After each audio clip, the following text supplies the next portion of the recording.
stata investita da uno scooter di grossa cilindrata mentre stava attraversando la strada sulle strisce pedonali in via Flavia nei pressi dell'incontro.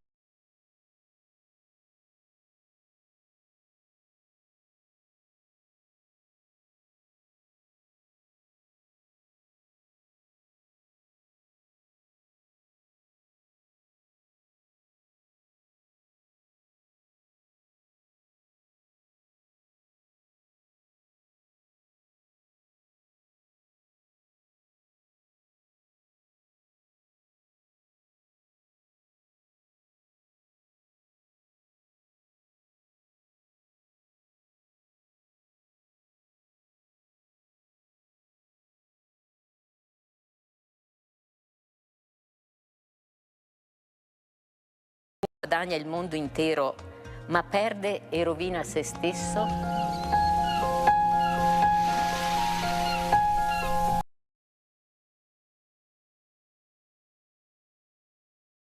Per causa mia la salverà. Sembrano parole di altri tempi. Perdere la vita oggi è difficile, si vuole tenere la vita.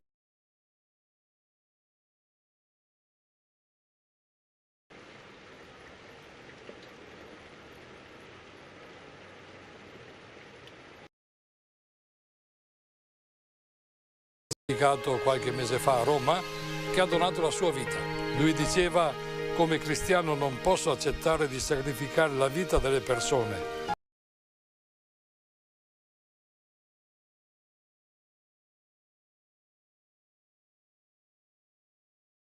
Beatificato qualche mese fa a Roma, che ha donato la sua vita. Lui diceva: come cristiano non posso accettare di sacrificare la vita delle persone. È meglio morire che accettare questi soldi.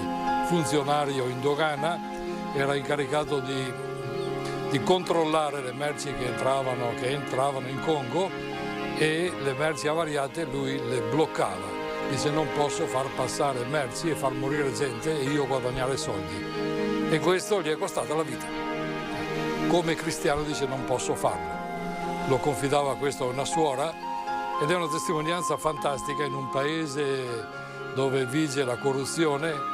Una testimonianza del genere dà forza, dà coraggio, dà entusiasmo a tanti altri giovani. Quindi lui ha accettato di perdere la sua vita per salvare altre persone, per non permettere a altre persone di mangiare